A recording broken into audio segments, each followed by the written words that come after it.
Thank you for having me today. I'm really excited to be with all of you. I wish I could see everyone's face and that you could see mine, but I think we're having a little bit of GoToWebinar issues. But nevertheless, we are going to plow through today and just know that I actually took a shower and have makeup on, and maybe some of you do too for the first time in a while. So I appreciate you being here and wanting to talk and learn and grow together around this issue of crisis communications. I am currently the Vice President of Strategy and Communications for 1000 Feathers. We're a small boutique consulting firm, about 4 years old now. Some of you may or may not know Forrest Alton. He is our president, and he and I both were at the South Carolina campaign to prevent teen pregnancy for many years. I was there for nearly a decade before stepping down from the organization. But 4 years ago, we began this journey with 1000 Feathers because we saw a little bit of a disconnect between nonprofits, the communities they were serving, and those who were actually funding the nonprofits, and wanted to help just the efficient and effective flow of information and resources throughout those three levels. And so we have been working with nonprofits and foundations in the state and really all over the country. We've really been in about 10 or 12 different states in the past 4 years, which is also really interesting. But our mantra is always that vision plus strategy equals results. Because we were seeing a lot of nonprofits who had a huge vision and knew where they wanted to get, but didn't have the strategic direction in place to get them there. And then sometimes we were coming across nonprofits who, they're sticklers about their strategic plan. They know what they're doing on an everyday basis, but didn't really have that big picture vision. So we want to make sure that nonprofits and foundations and everyone in the sphere has those things, because we think that's what it takes to get results. Our services are kind of broad. Everything from the strategic planning arena to more community assessment and solving large scale problems, to connecting you to stakeholders. Because of my background, we do a good bit of work in communications and development. Or sometimes we do things like this, where it's just a workshop, training, or keynote presentation. And we really enjoy these opportunities to get in front of people in the nonprofit sector. And I always say, not just to teach, but to really grow and learn together. So again, thanks for having me today. I would love to know a little bit about you. I'm hoping this will work. I'm gonna have to escape, so you might see more of my screen than you want to right now, but I wanna be able to see your hand raises. Because if you can use that little hand raising icon, we all need to lower it before. So if you can, go ahead and lower that hand raise if you still have it up from earlier. And I'm gonna ask a few questions just to get a better sense of who I have on the call today. As a communications professional, I always love to know my audience, because you can adapt messaging better once you really understand who it is that you're speaking to. So I am lowering you guys' hands right now. There we go. So I'd love to know who's here. If you are in a leadership role within your organization, you're the CEO, you're the president, you're an executive, if you could raise your hand. Great. All right, perfect. All right, take that hand down. If you don't know how to do that, I'll help you. Some of you, there we go. All right, if you are a communications professional within your organization, no matter the title, if you would raise your hand. Great, so we're about half and half there. Perfect, okay. All right, take that hand down. All right, if you have ever experienced a crisis within your organization, raise that hand.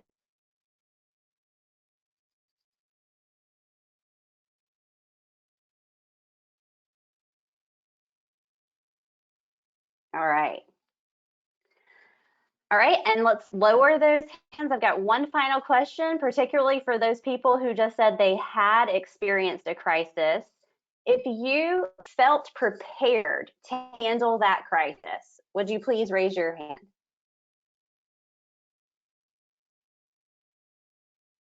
Yeah, a few less than raised their hand saying they had experienced a crisis.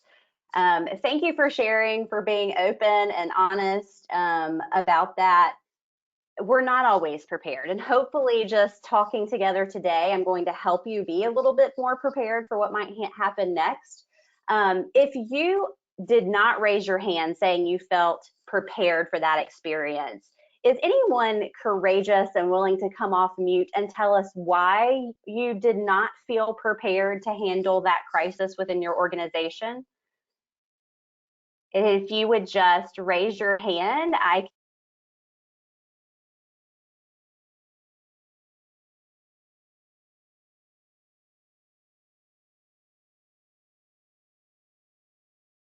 somehow my microphone got muted. I'm not even sure how that happened. Lisa, I see your hand is raised. I'm not sure if you heard my question or not. So I'll give you an opportunity to take your hand down if you don't want to answer this. But for those of you who did not feel prepared to handle a crisis within your organization, if someone's courageous enough, I'd love for you to come off mute and explain why you didn't feel prepared. So I see your hand raised. I'm going to unmute you if you have an example you'd love to share.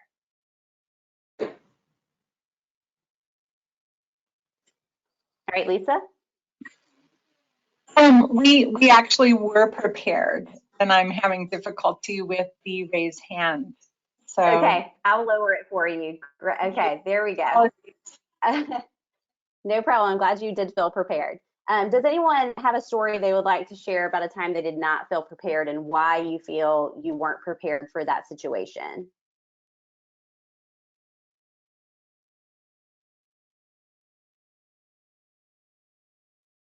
All right, that's okay. If no one's ready to share at this point, that is fine. Those are sometimes they're very personal stories, but I just wanted to open it up if anyone did want to share. All right, so one thing about today's presentation, I do want to make this very interactive. So as much as possible, use that hand raise function, use the chat function if you have a question, you have a comment. Melissa is going to help me. I'm going through the slides. She is going to be monitoring the chat function. So please feel free to use that often throughout this presentation. I'd love to stop at any point and talk about things, listen to your experiences. Again, I love webinars when we can grow and learn together, not just hear from a one-sided person. All right, so let's dive right in. I want to start today with just the definition to get us all on the same path. And to get us all thinking in the same mindset of what is a crisis. A definition, a textbook definition, if you will, of a crisis is a major, negative, public, sudden, and unpredicted event that can seriously disrupt an organization's activity and potentially hurt its bottom line or its mission. So I have several words there that I have bolded. Major, it's major. It's not something minor that you can take care of quickly internally and all is well. It is a major event. It is negative. We don't talk about these positive things that are happening for our organization. So it's something that's negatively impacting your bottom line or your mission. It's public, meaning there's going to be a lot of public coverage. There's going to be times when you're going to have to speak to different constituents within your organization, maybe even the media if it's that big of a crisis. But it's public. They're sudden. While there are warning signs that can tell us that a crisis might be on its way in, when it does break free, they're often sudden. We don't necessarily know that that's going to hit when it hits. So therefore, they're unpredicted. So this is the definition that I want to work from today when we're thinking about the word crisis. So while they are all of those things that I just described, regardless of the cause, I believe if handled properly, a does offer organization an opportunity to create a positive impression with its key publics. This headline is from the Tylenol Murders in 1982. Some of you may remember this happening, if depending on how old you were in the early 1980s. But the Tylenol murders in 1982 represent really the epitome of crisis communications. The way that they handled this situation has been studied for years and years and years in communications textbooks. I actually am an adjunct professor at Newberry College and teach within the communications department, the public relations courses. So when I am teaching crisis communications to my students, I always have them research a case study and bring that back to the class. It never fails that this Tylenol story made it in every single semester. It is that one case that we've all wanted to study for years and years after. So in the fall of 1982, someone replaced capsules of Tylenol with capsules that were laced with cyanide in at least 6 pharmacies and grocery stores in the Chicago area. This headline tells us that 5 were dead, and at this date in this paper, that is true. But in all, 7 people died as a result of these cyanide-laced Tylenol capsules. So as soon as the company heard of this, and the way that they heard of this was from a reporter. They were literally being called by a reporter with questions, and that is how they first heard of this happening. The Johnson & Johnson chairman, and that's who owned Tylenol, Johnson & Johnson, swiftly formed a 7-person strategy team, guiding them to answer. He had 2 goals in mind that he really wanted his team thinking about. How do we protect the people, and how do we save the product? So the company used the media to get messages out to the public to discontinue use of Tylenol. So if you had it in your homes, he was asking you to throw it away, to discontinue that use. They also stopped production and advertising of the product. So they halted all production of Tylenol within all of their facilities. And they withdrew products from the shelves of all stores in the United States. And I want to emphasize the word all, not just those in the Chicago area, but all stores in the United States. Because they did that, it really showed a commitment to public safety. It helped the company win the trust and respect of its consumers. At the end of the day, Tylenol had absolutely nothing to do with this. But they did not play the, oh, it's not our fault game. They immediately went to the, how do we protect the people and how do we save the product?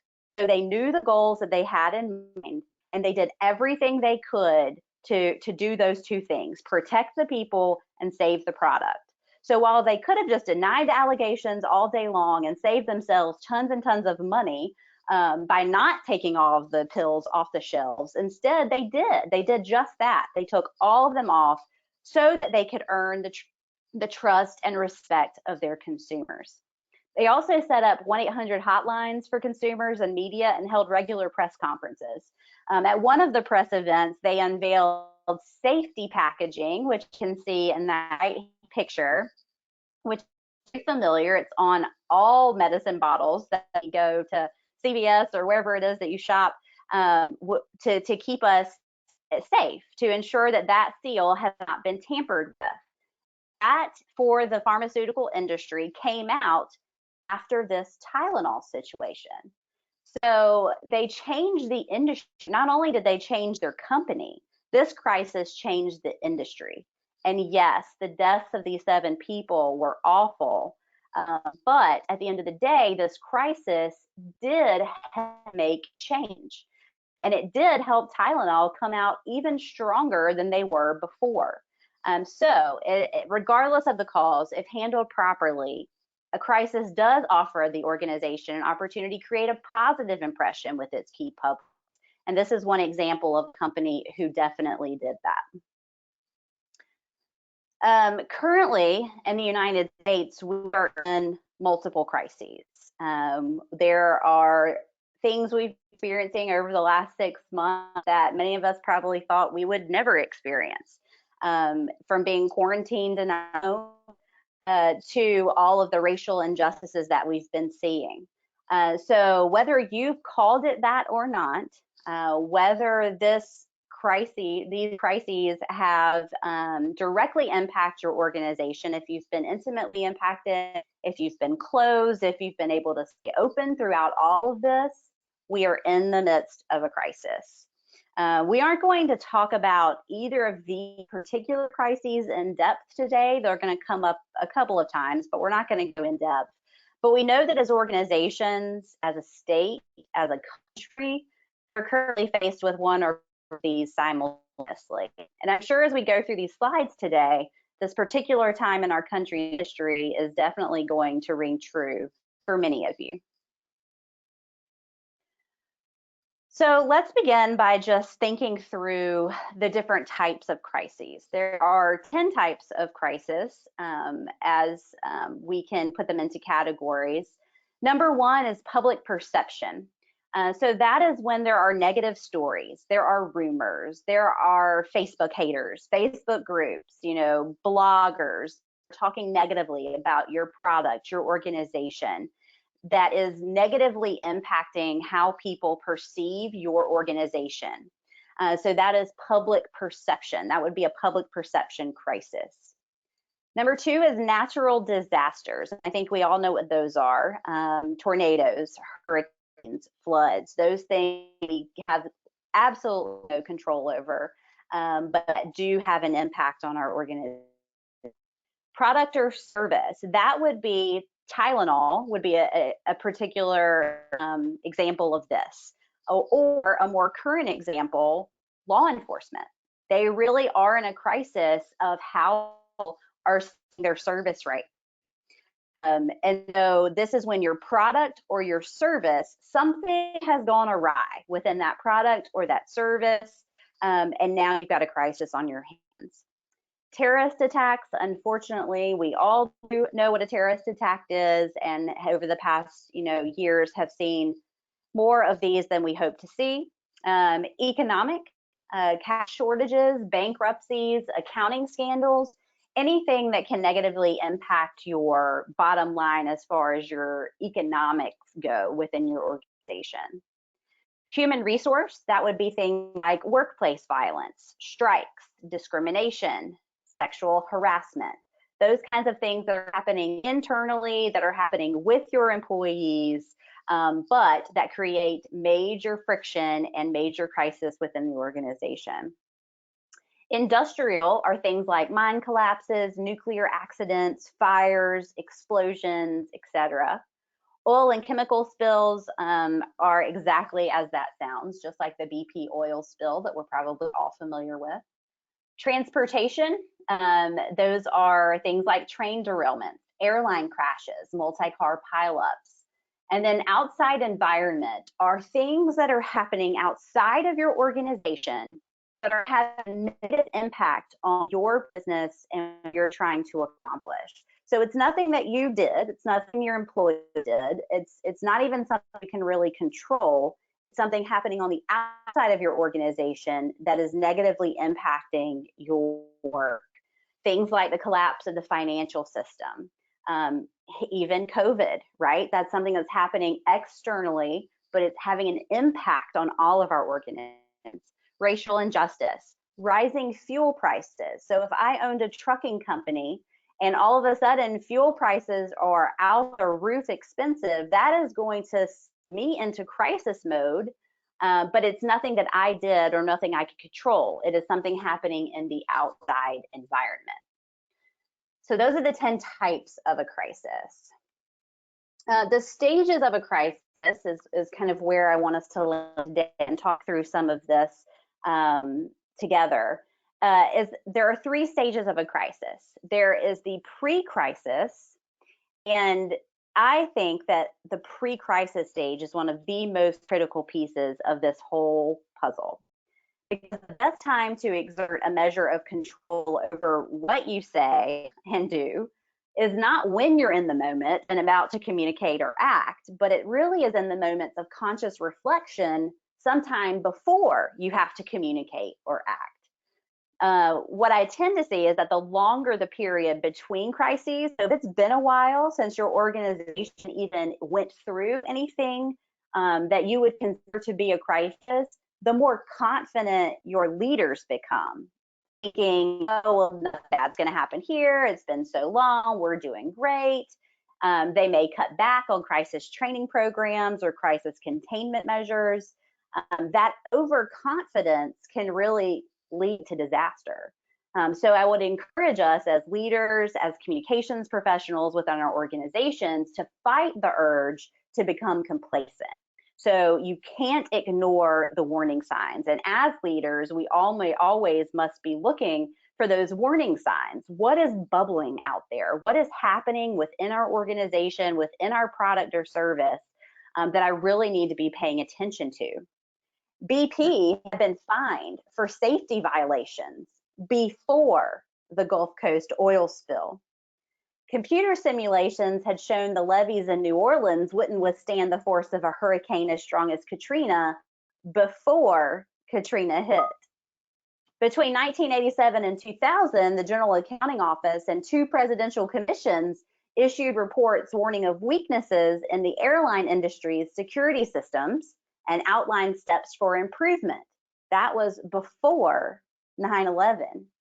So, has your organization thought through things like all of the various crises in your organization? And do you have a plan for each? We just talked about 10 different types of crisis. I'm going to actually go back to that slide for just a minute, and I want you to take just 30 seconds or so, and I want you to quickly jot down just a few crises that come to mind that could hit your organization, and try to categorize them into one or more of these different types of crisis. So just quickly jot down to yourself a few crises that come to mind that hit your organization. Cayci, this is Melissa Levac. I just wanted to highlight for you that Lisa Pierce has raised her hand for a question. So if you want to take that question after everybody's had a chance to review their notes, that would be terrific. Perfect, thank you.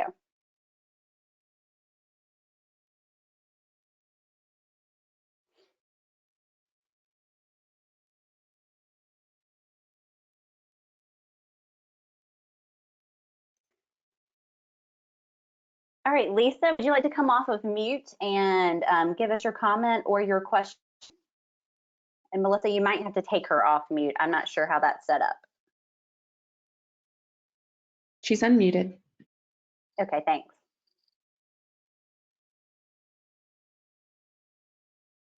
Lisa? I don't have anything. I'm not sure why it's cycling. I'm not even touching my cursor, so I apologize. Gotcha. Yeah. No problem. No problem. I will definitely write the question before I would ever interrupt. So thank you. Perfect. Okay. So Melissa, if you see Lisa's hand raised again, if she hasn't chatted something in the chat box, we're good to go.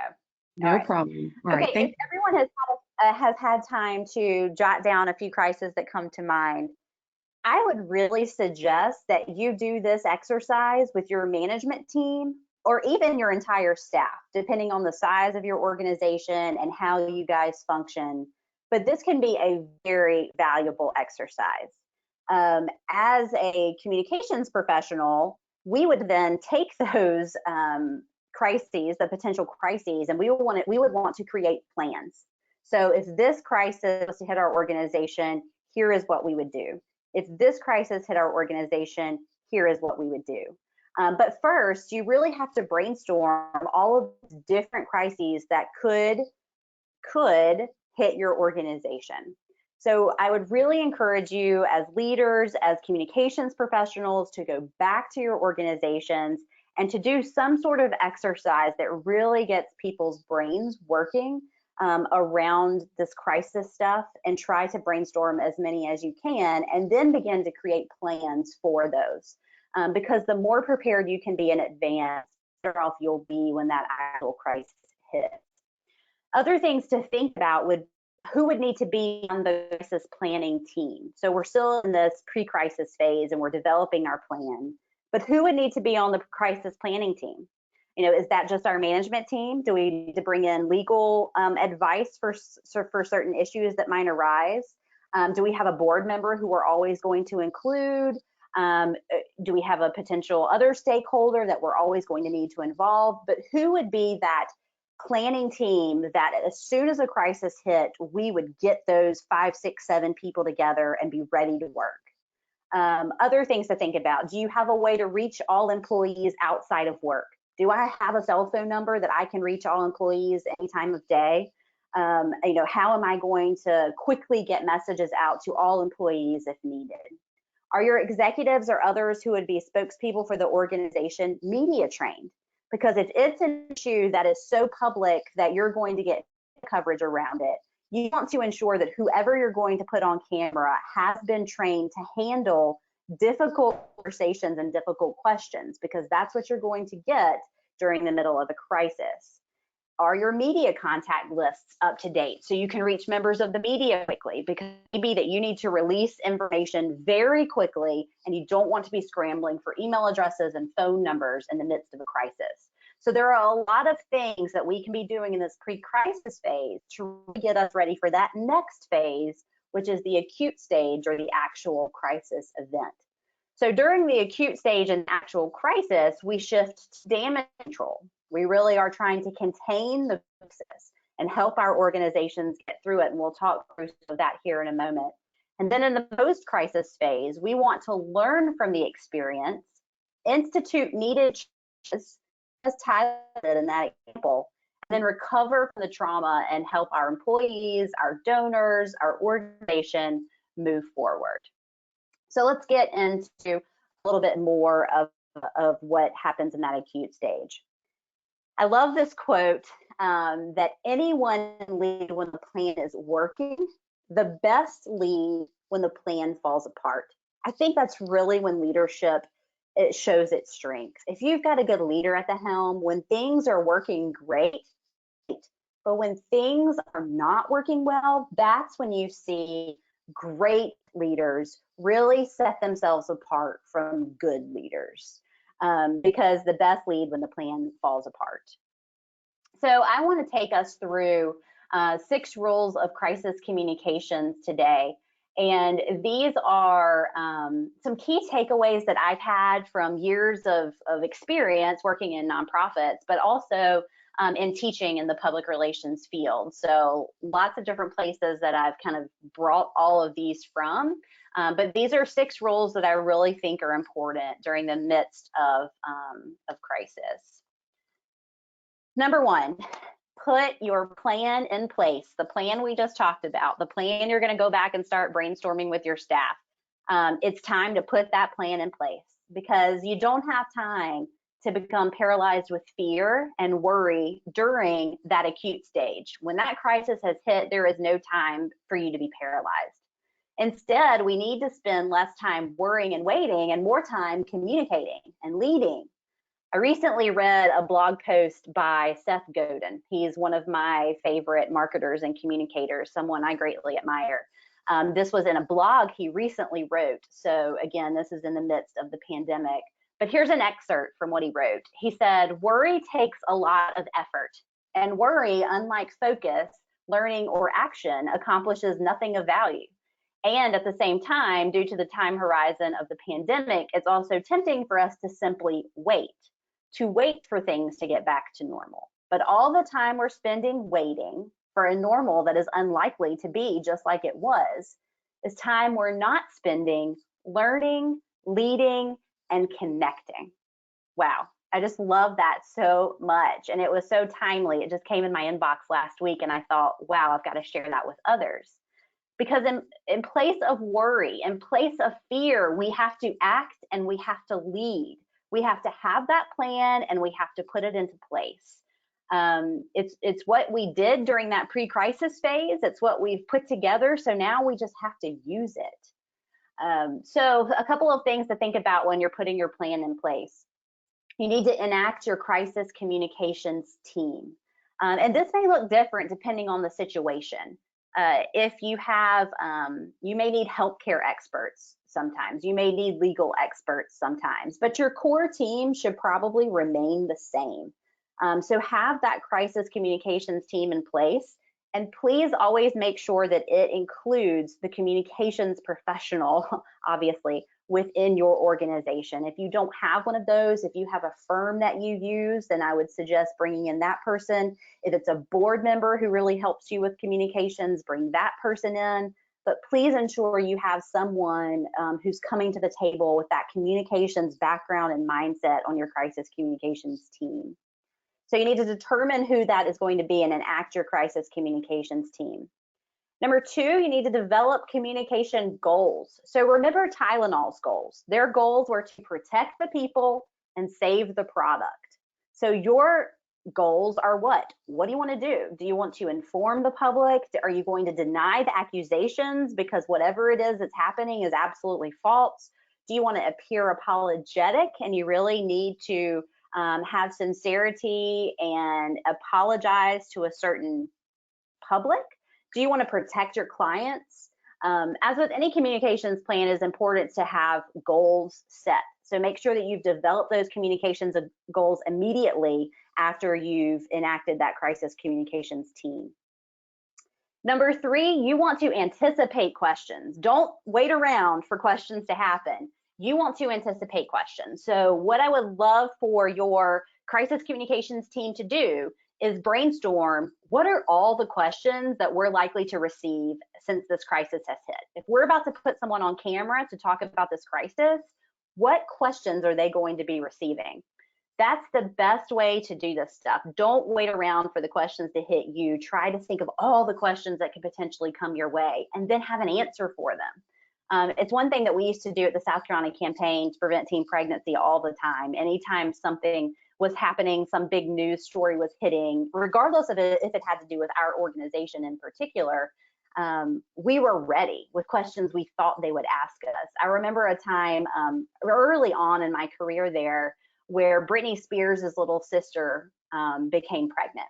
And who knew that that would blow up into the story it did? She was only 16. She was a huge Nickelodeon star. And I remembered seeing that on the news the night before and thinking to myself before I went to bed that night, we're going to get calls about this. And so immediately when I got to the office the next morning, I gathered the CEO and a couple others from the management team, and we created questions that we thought we would get that day and went ahead and made all of our answers so that we were ready if we were called to put our CEO on camera. And I was right. We probably received more media phone calls that day than almost any other time during my career there. But you've got to be ready for those questions. So anticipate what they might be and prepare your answers ahead of time. Number four, prepare communication materials. So sometimes when a crisis hits, you're going to need to put together some fact sheets, or you're going to need a page of your website totally dedicated to whatever it is that's going on. You're going to want to create social media posts. What are those going to look like? How are we speaking to folks on Facebook versus what are we putting out on Twitter versus what are we putting on our Instagram page? All of this matters. So don't think, oh, it's just Instagram. Who cares what goes on there? Like, no, all of your various communication channels are probably going to need to be hit somehow because all of your publics are getting messages in different ways. If you need to, you also need to coordinate efforts with other agencies as needed. So if this crisis not only impacts you, but it impacts others around you, how are you coordinating with others outside of your organization? Because everyone needs to be on the same page and speaking the same language. Number five, then you're ready to get your message out. So decide which message delivery systems are best. Do we need to use paid media? I've seen people do that before. Particularly with apologies. I remember when Chipotle had the recall of a lot of their meat and people were just frantic of, do I still eat at Chipotle? They ended up paying for advertising around the country, really apologizing for what happened and ensuring they were making things right at their stores. Or do we just need to do news alerts? We need to send out them. We want to email our constituents. We are going to use text messaging platforms that we have, et cetera, et cetera, et cetera. How are we going to get messages out during the midst of the crisis? And then continue to get your message out, because once you cut it, especially during a crisis, as we've seen through the last 6 months, press conference after press conference after press conference after press conference is sometimes warranted. because people need information when they're unsure, when they're unsettled, when things aren't right. They need to hear from you. So all of that under put your plan in place. Number 2, control the message. You can't control what happened, but you can control the way the public perceives it. In our social media, always connected world, we just can't wait until we have our speech completely perfect, our perfect strategy. Sometimes we just have to go. There is an old saying, be quick, but don't hurry. And that would really be my advice during the midst of a crisis. We have to be quick. We can't wait on others to fill the void because we know that they will. We see it over and over again on social media that people just fill that void for you. So you've got to be ready to be the one that's speaking and driving the message. Don't let others do it for you. But what I said, don't hurry because you don't want to snafu. So be quick, but don't hurry. At the University of South Carolina, the students, faculty, and staff all learned of the school closure because a student had emailed President Caslin, and President Caslin emailed him back with the answer before anyone else knew that the University of South Carolina was closing due to COVID. So the student then went to the news and told the news what he knew and showed them the email from President Caslin. So professors, staff members, students, parents, donors, everyone was learning about the closure from the news, which is definitely not what you want happening. So be quick, but don't hurry, and make sure you're driving that message the way you want to drive it, instead of somebody or something leaking it out in ways you don't want that to happen. And then stick to the facts. Listen to the experts, what they're telling you. Don't go beyond the truth. Don't even an ounce. When the first case of the virus was reported in the United States in January, President Trump dismissed it as one person coming in from China. He said the situation was under control and it's going to be just fine. A few months later, he told us the coronavirus would be over for Easter. So we can't afford to put our own spin on things. Leaders, particularly during a crisis when people are hanging on our every word and looking to us for answers, we have to tell them what we know when we know it, but we need to stick to those facts and we need to listen to the experts and what they're telling us and really not make up our own narrative to go along with it. And finally, that third bullet, leaders appear before the media even if they don't have the complete story. That again is trying to prevent others from telling the story for you. So go on camera and tell what you know when you know it. And let people know that you'll continue to update them when you have updates, but here's what I know right now. You just can't sit around and let the social media world craft that story for you. Get out there and tell what you know when you know it. All right, number 3, designate one spokesperson.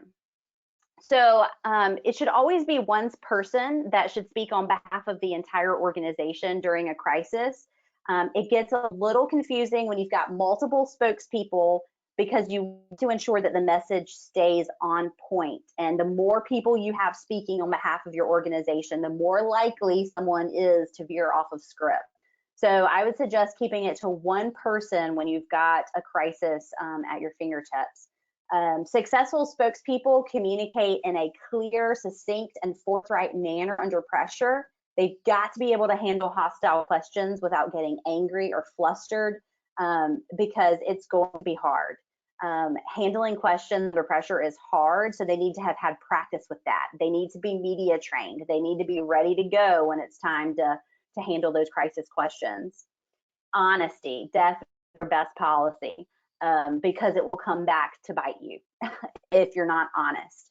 I've seen lots of case studies. One even just manipulated the truth just a tiny bit. But even doing that, it's going to be found out and it's going to hurt you worse in the long run. So just tell what you know, be honest, and be upfront with people. And finally, emotional contagion exists and can energize or poison message delivery. In case you're not familiar with that terminology, emotional contagion is the way we mimic the emotions of those we are listening to. So only 7% of emotional understanding actually comes from the words spoken. Only 7%. 38% and 55% are attributed to verbal tone and facial expression, respectively. So our people must be aware of how body language, their tone of voice, and their facial expressions are playing into the public's interpretation of what is happening. Because again, yes, our words are important, but only 7% of emotional understanding comes from the words spoken. So let's make sure that we're putting people on camera that also have the appropriate body language, can have the right tone of voice, and can use their facial expressions for good, and can really help the public interpret the messages through those means. Number 4, pause. I just said be quick, right, a second ago, but I'm also going to encourage you to pause, because as leaders, especially during a crisis, but not just during a crisis, this is really during our daily work, consider this advice to pause. So when you're agitated, pause. When you're confused, pause. When you're doubtful, pause. When you're forgetful, pause, because maybe the words will come to your mind. Some of these are really good tips, even for when you're doing a media interview, just to pause instead of filling that void with things that might be the truth, or ums and uhs and those kind of things. But when you're unsure if it's your place to make a statement, put out that social media post, get involved, pause.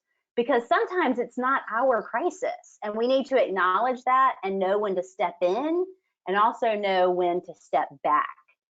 I think having the courage to step back is key. Pausing helps you gain a sense of perspective and consider your options. A follow-up question to all of those opportunities where you might need to pause is, how important is it? After COVID hit, I think a lot of organizations were asking themselves, how important is that upcoming conference?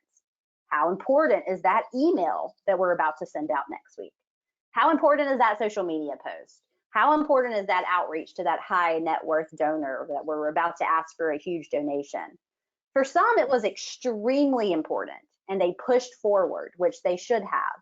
But for others, they realized it was time to step back. It was time to help our neighbor. It was time to press pause on some of our upcoming efforts, because this wasn't our crisis.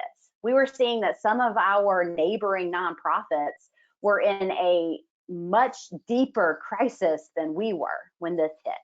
And so we were able to hit pause and really take a step back and see how we can really contribute to conversations and be good partners, and help others out during this time, instead of it being all about us.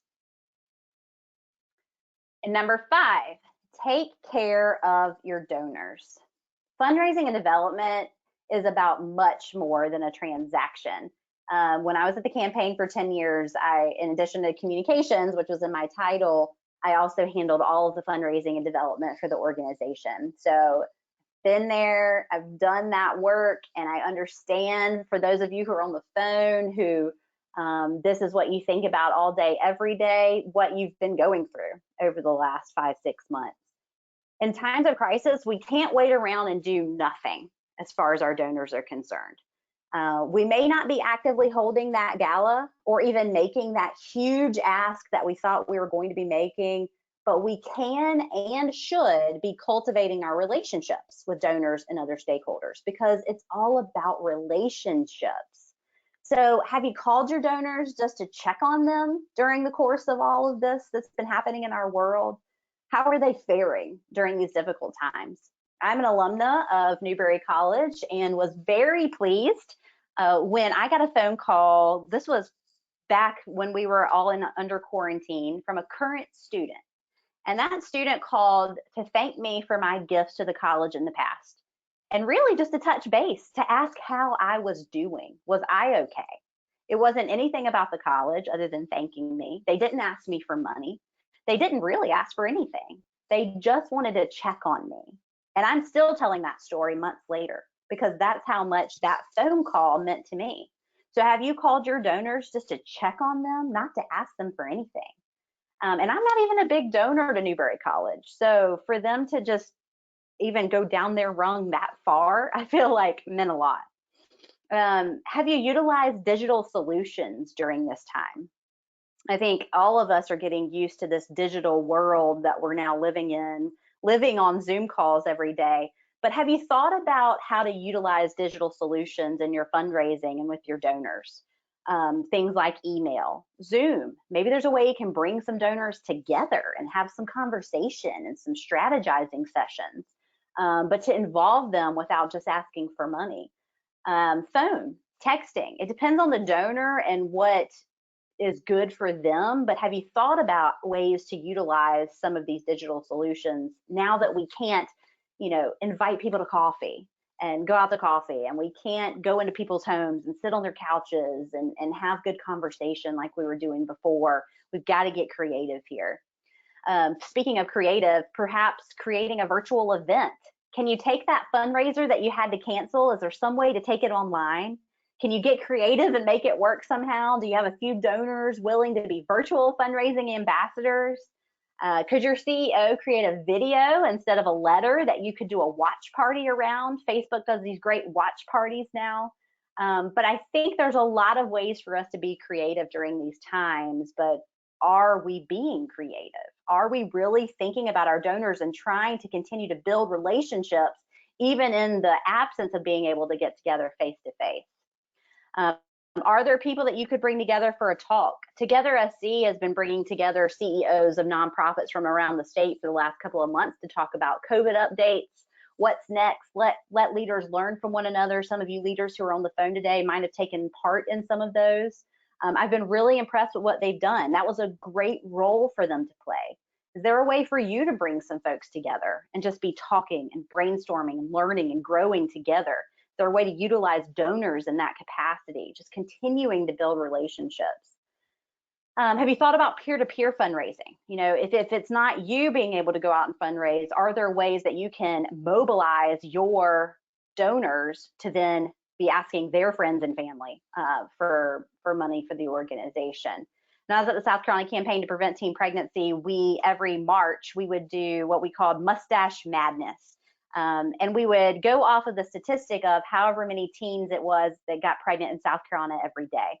So one year, for example, it was 15 teens get pregnant in South Carolina every day.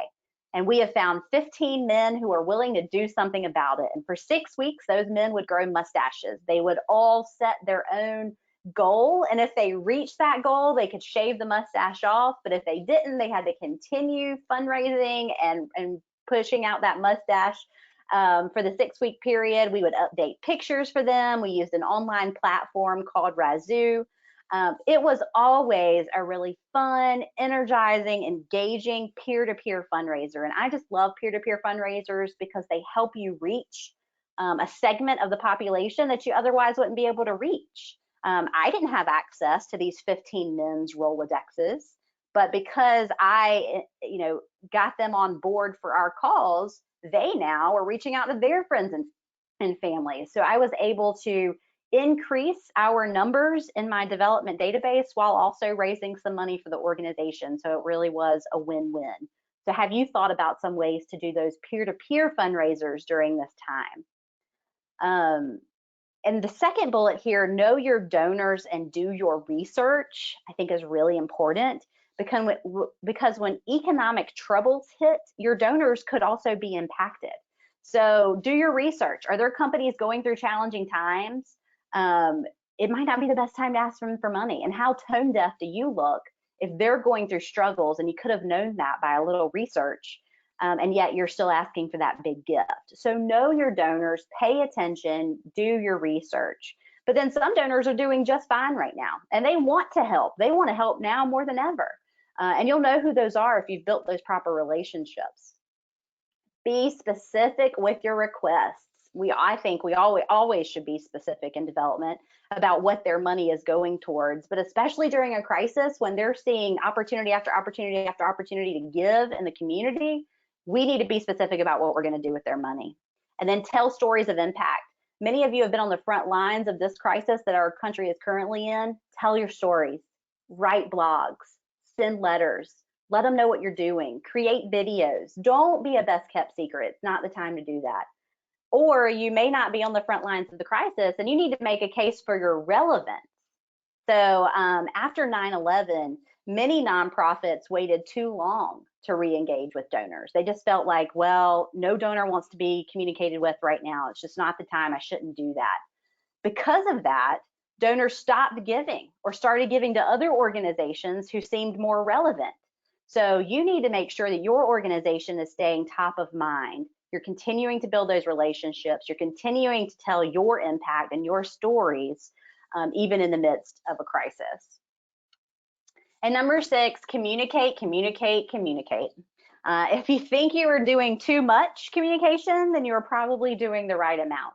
I kind of took this quote, if you will, from Dr. Fauci's playbook. And Dr. Fauci is an expert with the CDC who we've seen in many a press conference since COVID outbreak.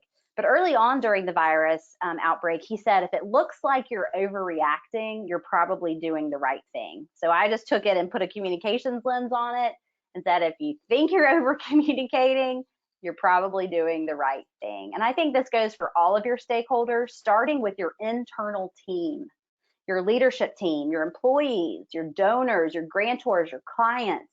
In my opinion, you just cannot communicate enough during a crisis. We all receive messages in different ways. So be sure that you're reaching all of your constituents by using multiple methods. So email, texting, social media, newsletters, postcards, whatever it is that you have to do to calm the concerns and communicate your strategy and reaffirm your mission and vision during the crisis, you need to do it. And I also would say, don't underestimate the importance of your staff. They are your biggest brand ambassadors, so they need to be informed of the direction of the organization, what its plans are following the crisis, etc. Don't leave them out. Don't leave them in the dark. They need to hear these things through they don't need to hear these things, through a blanket email to all your constituents or during a press conference. They need to know what's happening before you're communicating externally. Make sure you're keeping them in the loop. Because they really are your biggest brand ambassadors. I'll give one quick example, and then Melissa, I'm finished. We can take any questions, but I realize we're almost at time. We work with a organization in North Carolina, the North Carolina Partnership for Children. And we've been working with that organization for about a year. If you're familiar with First Steps in South Carolina, it is the First Steps affiliate, or it would be considered like First Steps in North Carolina. They call their network Smart Start. And they have 75 different programs around the state of North Carolina who all run these Smart Start programs with a central office in Raleigh. And that's the North Carolina Partnership for Children. And as soon as the crisis hit, they started having 2 Zoom calls per week with the entire network. That was over 100 people getting on Zoom calls twice per week. So they could all stay updated, so they could get the latest on what's happening. I mean, because we were talking about this network as daycare workers and, everybody who's really taking care of that youngest portion of our population. But it was a way for them to share successes. It was a way for them to share concerns, ask questions, like just communicate. And I would have thought 2 times per week, maybe that's a little overkill. There were always more than 100 people on those phone calls. That is how much people are just begging for communication during a crisis. They need to feel connected, and you cannot over communicate with them. So I think they're a wonderful example of that. I think we are out of time, but I am happy to answer any questions. I'm also putting my information up here, my phone number, that is my cell. I'm happy to take calls, text messages, that is my email address. You can also check out 1000 Feathers online. So I'm happy to answer any questions if there are any, Melissa, or if you need to do anything here at the end of the call. Well, first, I just wanted to say thank you so much for really a fantastic presentation, because the content was great, but I think one of the really wonderful things that there are so many practical highlights and tips that can be put into practice today, which is really which is really fantastic. I have the chat function open. I'm also looking at questions, and I also have the screen where I can see if anybody's raising their hand. So I want to be respectful of people's time, but if there are any questions that you'd like to get in before we conclude, would love to get them. And I'll wait just a few minutes. One thing I would like to add, just from the experience of Coastal Community Foundation over the past few months, Cayci made a great point of communicating frequently. I think one thing that sometimes we underestimate, just in our communications with outside stakeholders as well as our donor bases, is that we really are viewed as experts and groups that provide meaningful and important information. And especially if somebody's a donor, they want to know what you're hearing because they're financially investing in you. So I definitely want to reiterate that communicating on a regular basis, I think it just solidifies relationships, and it's a smart way to go.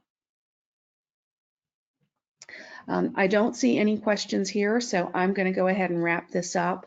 One thing I would like to say is really many thanks to Cayci Banks for an outstanding presentation. Also wanted to remind everyone that this presentation will be available. We also have recorded this presentation, and we'll end up having that available online as well, because there's so much good in here. We'll want to reference it later. And finally, want to thank Dominion Energy, who is the sponsor of this series.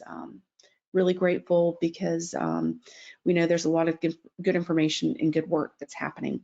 So with that said, thanks so much, and we look forward to seeing you at our next event. Have a great day. Bye-bye.